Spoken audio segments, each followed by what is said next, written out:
नमस्कार, स्वागत है आपका वी टाइम न्यूज पर और आपके साथ मैं हूं पहली चौहान। बढ़ते हैं खबरों की ओर। मुर्शिदाबाद के फरक्का ब्लॉक के गुमानी घाट पर नाविक लगभग नदारत हैं। फिर भी सुदूर इलाकों में लोगों को सरकारी स्वास्थ्य व्यवस्था की हर सुविधा मुहैया कराने के लिए कुछ स्वास्थ्य कर्मियों को अपनी जान जोखिम में डालकर घाट तक पहुंचने के लिए कीचड़ भरे रास्तों को पार कर और पहाड़ी गुमानी नदी को नाव की रस्सी खींचकर घाट तक पहुंचते देखा गया है। फरक्का ब्लॉक के हिरन वन के सुदूर गांव में नीमतला उप स्वास्थ्य केंद्र तक पहुंचने के लिए नदी के दोनों तरफ सड़क की हालत खराब है। लोग उस सड़क से गुजरने के लिए अपनी जान जोखिम में डालकर सड़क पर चल रहे हैं। स्वास्थ्य कर्मियों द्वारा सुदूर गांव में जाकर सभी को स्वास्थ्य सेवाएं प्रदान करने का एक वीडियो वायरल हुआ है। दूसरी एनएम ने बताया कि पिछले कुछ वर्षों से मानसून के मौसम में विभिन्न स्तरों के करीब 6 स्वास्थ्य कर्मी सरकारी स्वास्थ्य सेवाएं देने के लिए खराब सड़क पर चलकर और रस्सी खींचकर नदी पार कर फरक्का प्रखंड अंतर्गत हिरणवन गांव के नीमतला उप स्वास्थ्य केंद्र पहुंचते हैं। नीमतला उप स्वास्थ्य केंद्र के अंतर्गत 5 आशा कार्यकर्ता, एक दूसरी एनएम और एक सामुदायिक स्वास्थ्य अधिकारी के अलावा इलाके में रहने वाले सैकड़ों परिवार इसी सड़क और नदी को पार कर शिकारपुर और नीमतला से आवागमन करते हैं। स्थानीय निवासियों ने बताया कि ज्ञात हो कि फरक्का प्रखंड के बेवा एक ग्राम पंचायत अंतर्गत शिकारपुर और नीमतला के ग्रामीण हर साल ज्यादातर रस्सी खींचकर गुमानी घाट को पार करते हैं, लेकिन गुमानी घाट पर पुल नहीं होने से सरकारी स्वास्थ्य कर्मियों के अलावा हजारों ग्रामीणों को लगभग हर दिन इसी समस्या से जूझना पड़ता है। फरक्का विधायक मोनिरुल इस्लाम ने बताया कि जब यह नदी बनी थी तब फरक्का डैम परियोजना ने इस नदी को बनाया था। फिर वहां से फरक्का डैम परियोजना नाव की सेवा दे रही थी। नाव घाट पर नाविक का होना या ना होना पूरी तरह से फरक्का डैम परियोजना की जिम्मेदारी है और बार बार फरक्का डैम परियोजना को कहने के बावजूद कोई फायदा नहीं हो रहा है, क्योंकि वे हमेशा कहते हैं कि मामले की सूचना केंद्र को दी जाएगी, लेकिन आम लोगों को परेशानी हो रही है। हम लोगों ने तय किया है कि नाव पार कराने की जिम्मेदारी फिर से फरक्का डैम परियोजना को दी जाएगी। उसके लिए हम फरक्का डैम परियोजना के अधिकारियों से बात करेंगे। इस नदी के दोनों किनारों की जमीन फरक्का डैम परियोजना की है। वहां सड़क बनाने के लिए फरक्का डैम परियोजना को एनओसी की जरूरत होगी। इस बार अगर फरक्का डैम परियोजना एनओसी नहीं देती है तो हम सड़क बनाएंगे, क्योंकि हम आम लोगों के लिए काम करेंगे। পরশুদিন তো আমরা সেন্টারে যাওয়ার সময় খুব আমাদের এখান থেকে নিমতলা থেকে সেন্টার যেতে আমাদের খুব অসুবিধা হচ্ছে, খুব কষ্ট করে যেতে হচ্ছে। যাওয়ার সময় বৃষ্টিতে পড়ে গেলাম এবং আমাদের নৌকায় উঠতে হচ্ছে, তো খুব কষ্ট করে উঠতে হচ্ছে। উঁচু রাস্তা, এবার নৌকাতে উঠতে গিয়ে কতজন পড়ে যাচ্ছি আমরা। এবার মাঝি ছিল না, আমরা নিজে থেকে নৌকার দড়ি টেনে পার হয়ে গেলাম। মাঝি তো একটা আছে বয়স্ক করে, কিন্তু সব সময় থাকে না, কোনো দিন থাকে কোনো দিন থাকে না। আমাদের যাতায়াত করে আমাদের দড়ি টেনে অভ্যেসটা একটু হয়ে গেছে, মানে নিজে থেকেই মাঝির আশায় থাকলে তো হবে না। আমরা আশাকর্মী 5টা আর আমি একজন, 6জন যাচ্ছি এদিক থেকে। খুবই খারাপ, অনেক মানে এক হাঁটু কাদা জায়গায় জায়গায়। তো ওগুলো জায়গার কাদাগুলো তো সেরকম তুলাই হয়নি, আমরা হাতে চটি নিয়ে কাদাগুলো পার হয়ে যাচ্ছি। আর ঝড় বৃষ্টি আসলে তো খুবই অসুবিধাই, মানে কি আর বলবো, দীর্ঘদিনেরই সমস্যা। আমি আজ 13 বছর থেকে ডিউটি করছি। তো 1 বছর আমি এখানে পেয়েছিলাম, নিমতলা গ্রামে একটা ভাড়াতে ছিল সাব সেন্টারটা, তো ওখানে সরকারি জায়গাতে সেন্টারটা করে দিয়েছে। সেই সেন্টারটাও আছে একদম জঙ্গলে, একদম 3টা গ্রামের শেষে, ডিয়ার ফরেস্টের শেষেও একদম। মা বাচ্চার যাওয়ার খুবই অসুবিধা। সেন্টারের সামনেও অনেকটা জল জমে যাচ্ছে, কাদা জমে যাচ্ছে, মায়ের যাওয়া আসার খুবই অসুবিধা। থেকে তো 5 কিলোমিটার অসুবিধা করে যাচ্ছি প্রতিদিন, আমাদের যেতে 1 ঘন্টা থেকে 1.5 ঘন্টা লেগে যাচ্ছে। কষ্ট করে যাচ্ছি, গিয়ে হাঁপিয়ে যাচ্ছি। মানে সেন্টারে বসে আমরা খাতাপত্রের কাজ কী করব, আর আগে গিয়ে আমাদের 20-25 মিনিট রেস্ট নিতে হচ্ছে, এরকম হয়ে যাচ্ছে। কতদিন বৃষ্টিতে ভিজছি, কত রোদে পুড়ে যাচ্ছি, ঝড়ে কত কষ্ট করে যেতে হচ্ছে।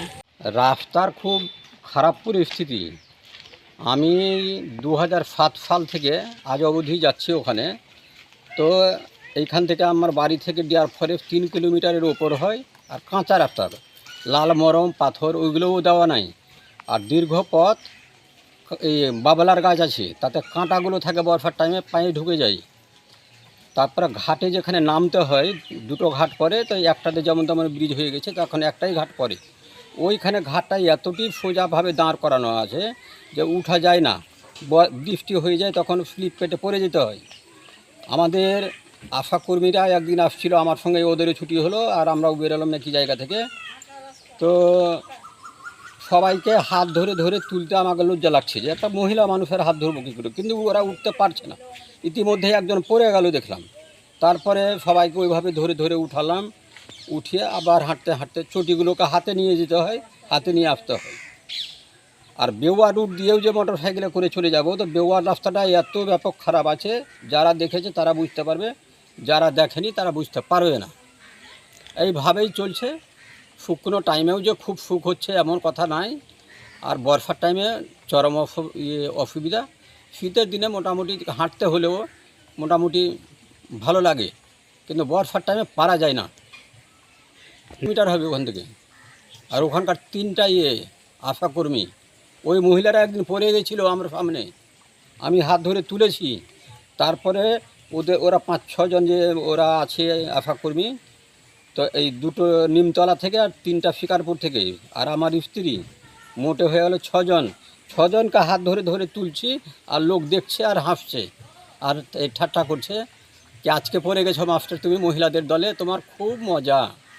তার মধ্যে মজা রে ভাই, একটা মহিলা পড়ে গেছে, ওকে তুলছি তো তুলতে হবে না, একজন শিক্ষক হিসাবে আমার কী কর্তব্য। এই সমস্ত বলাবলি করলাম। গরু মোষের জন্য বিশেষ করে আগে যখন মহিষ পড়ে এলো, তো মোষের একদল ওর পেছনে পেছনে হাতে জুতো নিয়ে স্কুলে গিয়ে পা ধুয়ে তারপরে জুতো পায়ে দিই, বাড়ি থেকে প্যান্ট গুটিয়ে বেরোতে হয় গুটি পর্যন্ত। এই রকম অসুবিধার মধ্যেই চলাফেরা করতে হয়। আপনার পরিচয়? আমি প্যারা টিচার। তো প্যারা টিচার আমি ডিয়ার ফরেস্টের কী করে হলাম, এটার একটা নেপথ্য কাহিনী আছে। এই গ্রামের লোকেরা উঠে ওই গ্রামে গেছিলো, তখন ওরা গ্রামের নাম ফরেস্ট থাকলেও ওই একটাই মেম্বারের আন্ডারে ছিল, ওই জন্য আমরা নিমতলা থেকেই অ্যাপ্লাই করার সুযোগ পেয়েছিলাম। 2 জন, একজন নারী একজন পুরুষ। এখন বিগত দিনে একটা ভিডিও আমাদের সম্মুখে এসছে, যেখানে আশাকর্মীরা জুতো হাতে নিয়ে কাদা রাস্তা পারাপার হচ্ছে, নৌকার ওপরে জীবনে ঝুঁকি নিয়ে নিজে পার হচ্ছে, দিয়ে কাজে যাচ্ছে। আর সত্যি কি 2025 সালে পশ্চিমবঙ্গে আজও আমাদের এই দিন দেখতে হবে? চারিদিকে নাকি মমতা ব্যানার্জি উন্নয়ন আর উন্নয়ন করে রেখেছে, ফারাক্কাতেও নাকি চারিদিকে উন্নয়ন। তো উন্নয়নটা কোথায়, কাজে কোথায়? রাস্তাতে সেই জুতো হাতে নিয়ে প্রাণের ঝুঁকি নিয়ে তাদের নৌকা পার হতে হয়। এটা কি কোন উন্নয়ন আমি ঠিক বুঝতে পারি না। আজ এমএলএ কে বলতে গেলে এমএলএ বলে নাকি ব্যারেজ এনওসি দেয় না। উনি কি একবার চেষ্টা করেছেন?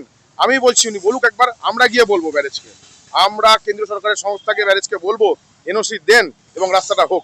কিন্তু এমএলএ কি আদৌ করেছে সেই কাজটা? এটা একটা দেখার বিষয় আছে। বাঁচার জন্য তিনি হয়তো বলে হবেন, কিন্তু উন্নয়ন কতটা হয়েছে সেটা সাধারণ মানুষ দেখতে পাচ্ছে। আজও এই দিন বসবাস করছে মানুষজন, এটা বাস্তব চিত্র আমাদের, এতে বলার আর কিচ্ছু নেই। উন্নয়নের নামে শুধু ভণ্ডামি হয়েছে আর চুরি হয়েছে রাজ্যে, আর কিচ্ছু না। শুধু বিল পাস হয় আর তৃণমূল নেতাদের পকেটে ঢোকে, আর কিছুই না। এখানেই দেখুন কোন হয়তো এর মধ্যেও টেন্ডার অ্যালাউট হয়ে গেছে বা পয়সা মারা হয়েছে, না হওয়ার কিছু নেই। এবং এটা পশ্চিমবঙ্গের বাস্তবতা, এটা মানতে হবে, এটা ধ্রুব সত্য আমাদের। পশ্চিমবঙ্গে তৃণমূল মানে যে চোর, এটা ধ্রুব সত্য। এবং আমি সেই আশাকর্মীদের মা বোনেদের আমি খুব অসংখ্য ধন্যবাদ জানাবো যে তারা এতটা কষ্টের মধ্যে থেকেও তারা জীবনের ঝুঁকি নিয়ে মানুষকে পরিষেবা দিচ্ছে। তাদেরকে আমি অসংখ্য অসংখ্য অসংখ্য ধন্যবাদ জানাবো। যে প্রশ্নটা আপনি করছেন, আপনারা জানেন কি নিউ ফারাক্কার যে ভৌগোলিক অবস্থানটা, যেখানে নৌকো এবং মাঝি সবগুলোই ফারাক্কা ব্যারেজে দেওয়ার কথা, যে রাস্তাটা ফুটেজটা করছেন উনারা নিজে ফারাক্কা ব্যারেজ নিজে করছেন না এবং আমাদেরকে করতে দিচ্ছেন না। এই সমস্তগুলো আমাদেরকে যা বলছেন এগুলো ফারাক্কা ব্যারেজের জিএম এর কাছে ডেপুটেশন দেওয়া উচিত, কারণ আমরা বিভিন্ন কাজ নিয়ে আসছি, আর উনাদের পারমিশনের জন্য আমাদেরকে দিল্লি পর্যন্ত অপেক্ষা করতে হচ্ছে। ফারাক্কা ব্যারেজকে একটা উচিত শিক্ষা দিয়ে মানে জনগণের কি করে মঙ্গল হয়। আর যে রাস্তাটার কথা বললেন ওটা ব্যারেজের আন্ডারে পড়ছে, তাই ব্যারেজ কখনো বলছে এনএসসি দেবো না, কখনো বলছে আমি জানি না, কখনো বলছে উমুক, মানে ওর দায় এড়িয়ে যাচ্ছে। তবুও জনগণের স্বার্থে আমরা আমাদের নজরে এসছে, পঞ্চায়েতকে বলেছি কি ব্যারেজের কোনো অনুমতি নেওয়ার দরকার নেই, আমরাই ব্যারেজকে অনুমতি দেবো কি না দেবো অনেক আছে, কারণ আমরা জনগণের প্রতিনিধি, জনগণের সুবিধা, জনগণের স্বার্থ, সেটাই আমাদের কাজ করার লক্ষ্য এবং উদ্দেশ্য। তাই আমরা আগামী দিনে ওই যে রাস্তাটা দেখেছেন, কিন্তু মাঝিটা তো আমাকে কোনো পঞ্চায়েত এটা পারছে না, মাঝি অন্য কটা কিন্তু ব্যারেজকে দিতে হবে। তার জন্য জিএম সাহেবকে আমরা যাবো, ধরবো, ডেপুটেশন देबो, प्रयोजन হলে আমরা আন্দোলন নামবো। वी टाइम न्यूज के लिए मुर्शिदाबाद से मिलन सरकार की रिपोर्ट।